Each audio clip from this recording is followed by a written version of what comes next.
Welcome to Hanging Out with Robert, that's me. This video contains things that I encounter throughout the day.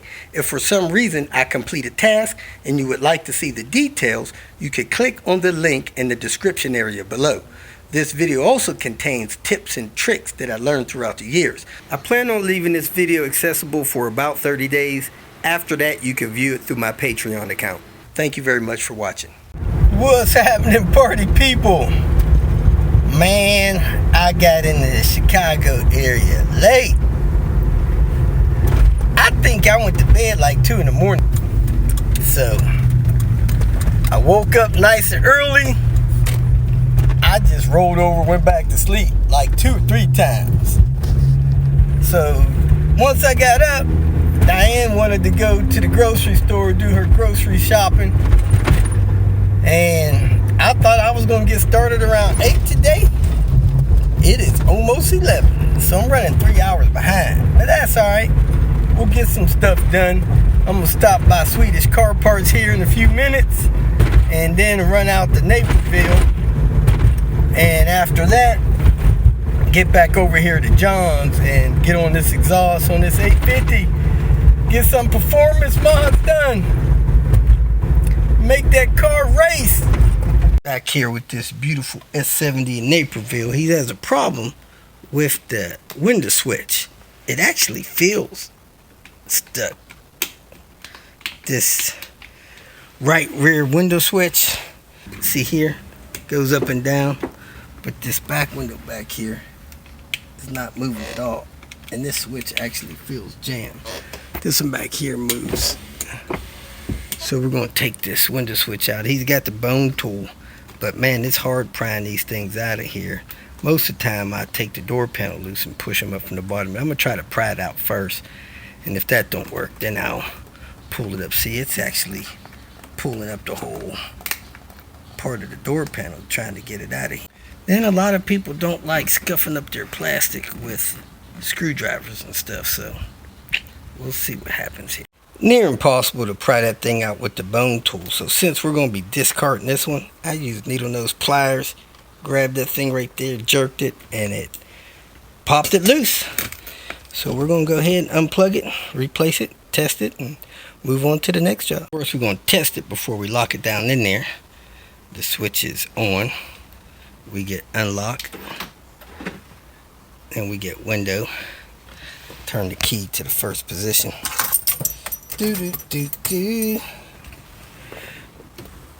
Up, down, auto down works, up, down,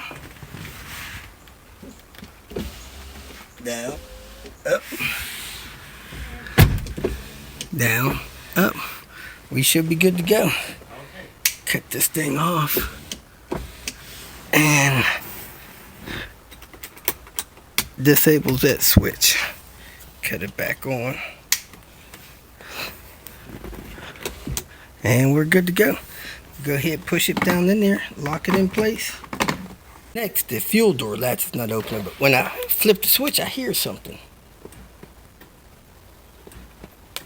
So we're gonna open it up, see what's going on with it. Maybe just too weak.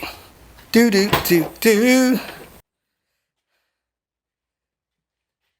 ahead, flip the switch up there.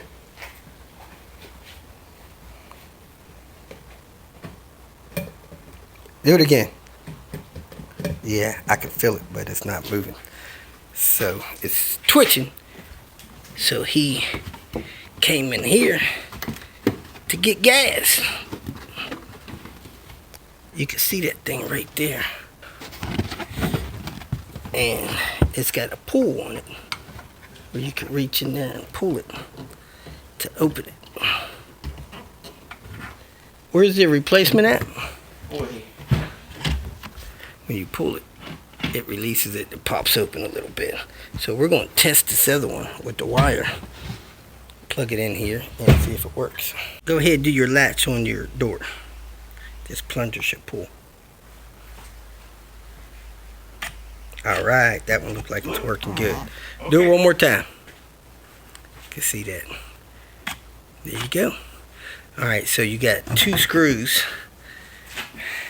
in here and you got one screw right here on this bracket here. So let me get my T25 and pull those screws and get this one out of the way and get this one in place. First thing I'm going to do is take this screw out here, T25, then I'll get the two inside the fuel door. Be careful, you drop these screws, they're gone forever.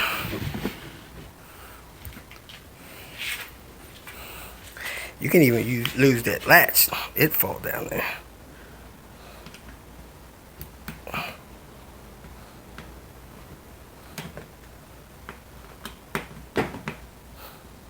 So put these two screws in, not quite snug down. They're not tighten the one on the inside. They're not tighten these two. So we're going to test this. Now, a lot of times these things break. They're only a couple of bucks. You could get them. And then over here, you should have a tether that go to your cap. So sometime that breaks off. You decide whether or not you're going to get another one. But you can always hang your fuel cap there when you're fueling. Sometimes I'll throw mine up there and then I'll close the trunk on it, which is not a good thing. Mess up your trunk alignment. But anyway, we're going to go ahead and latch that in there. And he's going to go pull it, see if it pops out. And if it does, we're going to go ahead and replace the carpet in here. It popped out. We're good to go. Next, we're going to do a little beautification. The glove box has a nick in it. Right there, the vinyl. So we got a new one from the dealer. Part number, get the part number for your color. And we're going to take this off and switch this over. It's got a few screws here that'll release this outside panel, so let's go ahead and do that. First we're going to release this one that releases this gray trim, then we're going to release the other ones that'll release this panel here. Took these three screws out here, then used a bone tool to pry this down and away from here. Had to lift that up to get it to come out from under there. Now we got 4 screws here for the latch. Those are T10s. So we got the screws out. You gotta be careful pulling this stuff out. You can see there, that screw hole broke and it looks like a crack there. So when you put this stuff in, don't put it too tight or it could fall apart. When I took this outer trim out and it stuck to the vinyl, a little piece fell down. Have no idea where that came from. And then this piece in here, these mounts, that mount's good, that mount's busted, and that mount's busted. So this may not hold back in tight. May have to get another one of these. That's the part number for that. 9150688. T10s as well. 1, 2, 3, 4, 5 of those. Then this will come away from. With your outer panel here, the hinge assembly is part of it, so you have to pull the glove box so you can get the screws to the hinge, pull that out with it. So let me go ahead and undo the glove box. We got 6 screws around the edge. Then you have 2 screws on this side, 2 screws on that side, T25s. And there it is. When you get these screws out, you got to lift the hinge up because it has a set pin in there. One there, one on that side. So let me go ahead and hook the other one up, put all these screws back in, get this secure. And there it is. The new unblemished panel up against the rest of the dash matched pretty well. About 1 shade off, but man, nobody's gonna be able to tell that. This thing is beautiful. Next up, we're gonna change the wheel skirt out here. This wheel skirt over here on the passenger side. Is it eaten up in here somewhere? I see it.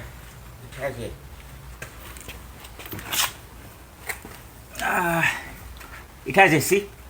Decided to lay on the ground so I could put this jack in, and this rocker panel is missing all of its security pins except for 1 or 2, and fuel pressure regulator line. For some reason somebody's got that all twisted up and it's got a crack in it. Surprised this car starts and runs so well with that like that. I might try to fix that. I don't know how somebody did that, but that's weird. Like they put a loop in it.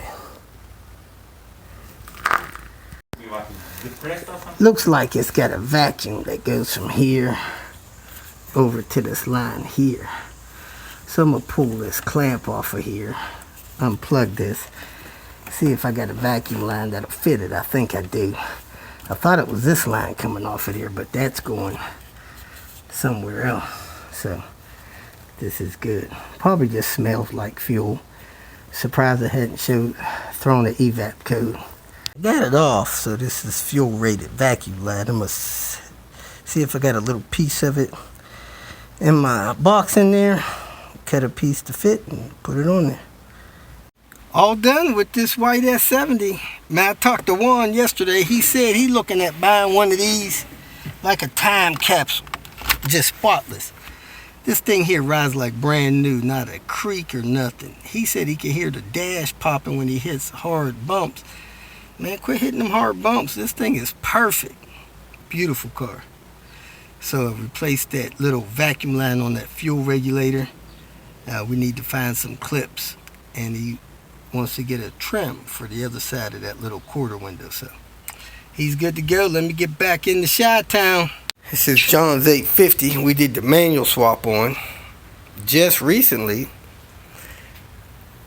Last 2 weeks, last month. 2 weeks ago, I'd say. Started randomly stalling. When it stalls, it's losing power, total power loss, because the radio is asking for a code. That's like disconnecting the battery. So we're checking these cables. All the cables, everything are hooked up and tight. Ground cables and everything. It's either losing the ground or losing the power. And sometimes these what we call B cables may have enough corrosion in them that they're not letting you get power back to your fuse box correctly. Now, as you can see here, this is like 5 or 6 wires. This is done with 1 wire in the newer cars, but it's 5 wires in this car. And I've actually seen this get so messed up that people's car wouldn't start at all, and they were sending it to the crusher. Buster Brown had one time where I took this connector and drove a sheetrock screw right through this part of the connector down into the battery post, and the car started and ran fine. So my thought would be cut that end of the cable off, or if it was possible to check it for resistance, but I don't know where it goes into the fuse panel, and you got 5 wires there instead of 1, harder to check it for resistance. Same thing could be happening to your ground there. Now, my mechanic in Ohio said he just cuts this battery cable end off and wires that stuff up to a $4 AutoZone post and cures all this stuff for 10 plus years. Some people buy new battery cables and run those battery cables through there, cut the old cable, run the new battery cable over, and that battery cable is like $100. So you can spend $100 or you can spend $4. It's up to you. I think what we're probably going to do is cut this off here and redo these 5 wires onto this battery post here and see if that saves us. It looks like we might have enough slack to do it. And take it for a ride and drive it and see if it happens again. John is suspecting that his odometer doesn't work anymore.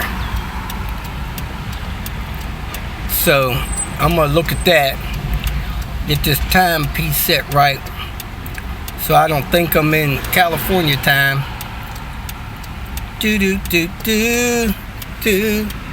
If you feel that this information was useful, please like it and share it with your social media friends. You can subscribe to my channel so that you will get notifications of future videos that I post. You can follow me on Twitter, and if you need to contact me directly, please visit my website. And if you have any questions, leave them below, and someone or myself will reply to them. Again, thank you very much for watching.